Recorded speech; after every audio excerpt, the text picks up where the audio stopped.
Lag spikes in Valorant can disrupt your gaming experience, but there are several steps you can take to minimize them. Follow this guide to optimize your gameplay. Step 1. Check your internet connection. Ensure that your internet connection is stable. Use a wired connection if possible, as it is generally more reliable than Wi-Fi. Test your internet speed and latency to confirm that they meet the requirements for online gaming. Step 2. Close background applications. Before launching Valorant, close any unnecessary applications running in the background. Programs that use bandwidth or CPU resources can cause lag spikes. Check for updates or downloads that might be consuming your internet. Step 3. Adjust in-game settings.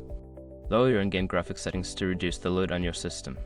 This can help improve performance and reduce lag. You can also enable options like reduce buffering in the settings menu to help with latency. Step 4. Change server region. If you are experiencing lag, consider changing your server region to one that is closer to your physical location. This can reduce ping and improve your overall gaming experience.